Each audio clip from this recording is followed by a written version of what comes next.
Hello, hunters, and welcome back to my story. Let's begin part 8. Atka begins fighting the Demon King, and he's quickly overwhelmed in his base, blue and red forms. He goes into his purple form, but even then he's barely holding his own. Zabuzar begins to overwhelm Atka, even when he uses his strongest moves. Alexis tries to interfere, but Zabuzar blasts the ground in front of her. He's preventing her from stepping in. Atka starts to lose, and he's taking a beating.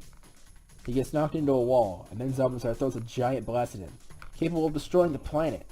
Atka tries to push it back, but he only caught it and is struggling to push it any longer, and he'll be consumed by the blast. Meanwhile, Curtis tries to push away the demons that are in his way so he can join in the fight, but then a spaceship lands in front of them, and someone emerges and flies towards the battle. Then Atka is about to lose, until another blast hits it and causes an explosion, sending Atka flying. The person who threw the blast shows himself. He's the one who came from the spaceship, Spirit. He came to Earth for a rematch, but now it has to wait because of the Demon King. Spirit challenges him, and Zabuzar says to come at him with his full power. Spirit does, but he gets knocked around just like Atka. Spirit gets thrown upward and then blasted out of the sky, with the same type of blast that hit Atka. Things seem hopeless again, and Atka prepares to join the fight once again. But then from the smoke comes a flash of silver light, and Spirit begins to change and power up. The flash of light stops, and Spirit is now covered in a silver armor and is much stronger. He has transformed. Zabuzar is impressed because no dark spirit has ever transformed before, not even Zin. Spirit then says, "This is because of you, my dear uncle. My training on my home world may be powerful, but it's thanks to our battle that I was able to break my limits like this. But don't think for a second that this makes us even. I still hate you. I always have. Now, what should I call this new form? I think Silver Spirit sounds good. Now then, the real battle begins here." The two begin fighting, and the battle is no longer one-sided. Atka and Alexis can't do anything but watch this epic battle between uncle and nephew. Meanwhile, the rest of the alliance has taken out around 100,000 demons. Everyone is beginning to get tired, and the demons kill some of the guards. The battle looks to no longer be in their favor. But then a hero shows up and takes out several demons at once, and gives everyone miracle water, so they're healed. Now the fight is back on, but they're more worried about the fight with Zabuzar. Curtis comes up with a plan. He has Goaty go up to the castle to pick up some more miracle water, then he tells him to go to Cherokee Fields on foot so Zabuzar doesn't detect his energy. Back at that fight, the fight is no longer even, because Zabuzar lets out more of his power. Spirit can still somewhat hold his own, but fighting alone he'll eventually lose. Atka tries to step in, but he gets hit with a flurry of punches, and Alexis gets blasted, sending her flying into a wall. Atka tries to charge, but he gets punched into a wall next to Alexis, then Alexis tries to attack, but Zabuzar dodges and knocks her onto Atka. Then she gets up and points out that he's not hitting her as hard as he hits everyone else. He says that's because if he did, she would die. And he's not in a rush to end things because he's here to get revenge for his brother, who was killed by Atka. Then he fires a beam through her shoulder and she falls to the ground in pain. Zabuzar is about to continue beating her and Atka, but then Spirit sneaks up behind him and wraps his tail around his neck and gets a good hold on him. Zabuzar struggles to get out and tries to tell Spirit to let go, but nothing works, and Spirit tightens the grip of his silver-clad tail even more. Then Zabuzar goes limp, but Spirit knows that he's just trying to trick him, and he says he won't let go until his head is ripped off. Atka and Alexis watch as Zabuzar is being choked to death, and it seems like they're going to win, but then Zabuzar suddenly powers up and escapes the hold. He's now at full power. Then he attacks Spirit, Atka, and Alexis all at once and sends them flying. He goes after Spirit and beats him down and knocks him to the ground. Then he goes after the other two, but Atka stops him. In his anger, he begins to power up and glow a bright blue. Back against the demon horde, the other Orpanists begin to glow too. Stride glows a bright red, Curtis glows a bright green, Lee glows a bright white, Akira glows a bright orange, and Jay glows a bright purple. They all power up, and have all unlocked a new transformation. Sam says that it's actually all the same form, called the Ultimate Form. It's the strongest form that an Orphanist gets, and it can reach insane heights through training in intense battles. The color of the form depends on the traits of the user. Then the remaining 250,000 grunts get ready to fight once more, and 50,000 of them fuse to become a giant demon.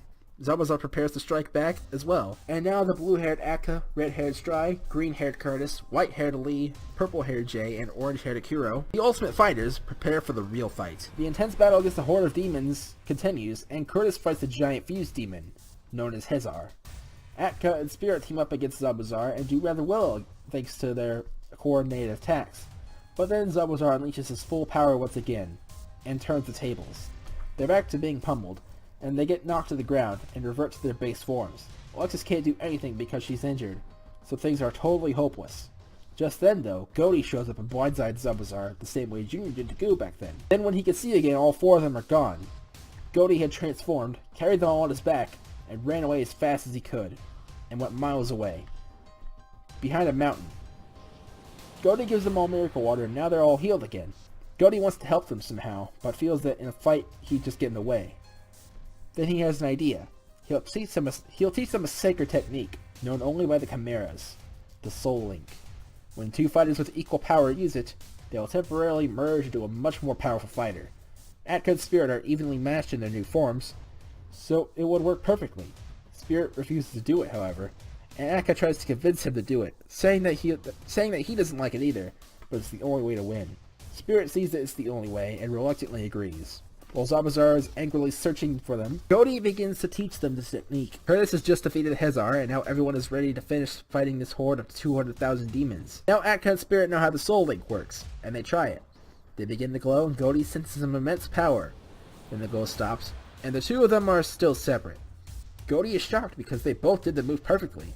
Spirit tries to blame it on Atka, but Gody says that's not it. Spirit thinks he's being blamed, but then Gody says that something else is at play. Then Atka remembers something that his father once told him.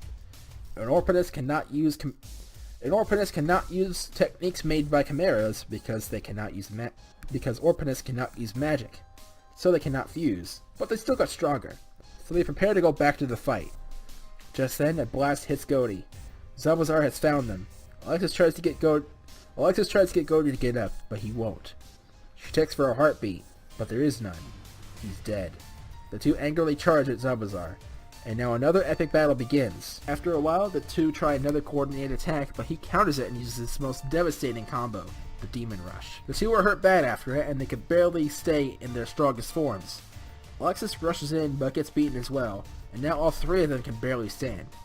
Then Atka has an idea. He needs Spirit and Alexis to help pull it off though. Atka is going to use a technique that Hikari taught him, called the Life Light. The other two need to distract Zabuzar while he charges the beam. The attack is so powerful that it can erase anything, but it can also kill the user. When Alexis learned of this, she tried to stop him from using it. But no matter what she did, he already made up his mind, and this is the only way to win. Atka says that he doesn't like it either, but he'll happily give anything to protect his friends and family, their future, and Alexis' smile. Alexis realizes that there's nothing she can do, so she accepts it and goes to distract Zabuzar. The Spirit does the same. Every time she charges into battle, she gets beaten down and only doesn't die because Spirit intervenes. Alexis is severely injured, but is still on her feet because she wants Atka to win. Spirit has had enough of saving her, so he tells her to stay back. Then he fights alone, and they both knock each other down to the ground. Then Atka fires his attack at Zabuzar, and it completely obliterates him. Then Atka falls to the ground and dies. Alexis collapses, and she goes unconscious. Spirit is the last man standing. He realizes that Atka did what he did in their first fight, except that it worked this time. Then he takes Alexis back to the others, who have now defeated the entire demon horde, and he tells them what happened. Then Roshan takes her to the healing chamber, but she's so badly injured that she can't fully heal, just like how Atka was when he was injured by Spirit. Alexis won't wake up either, but she is still alive. Roshan tells everyone that, and then Spirit tells everyone that he will go to the Orange Temple and wish Atka and Gody back to life. Then he leaves. He knows how to fly, and he goes fast, so he makes it there in half an hour. Then he makes his first wish, to revive everyone who was killed by the demons. He senses Gody's energy again now, but not Atka's. That's when he realizes that the wish didn't bring back Atka because Atka died from his own attack. So he basically wasted a wish by not wording it correctly. But it doesn't matter to him because he wouldn't know what to do with 3 wishes anyway. Then he uses his second wish to bring Atka back to life. Spirit thinks about what his third wish could be. Then he decides on one. He wishes for the people on his home world to all live good lives, and for his kingdom to prosper. With all 3 wishes granted, he meets up with Atka and Gody in the fields, and he tells them what happened since they died, and what's going on now. Then he leaves and returns to Planet Dark, saying that they'll have their rematch some other day, and Atka and Gody head back to the castle. Thanks for watching part 8 of this story. Stay tuned for part 9 for the resolution of this arc. I'll see you guys then. Happy hunting.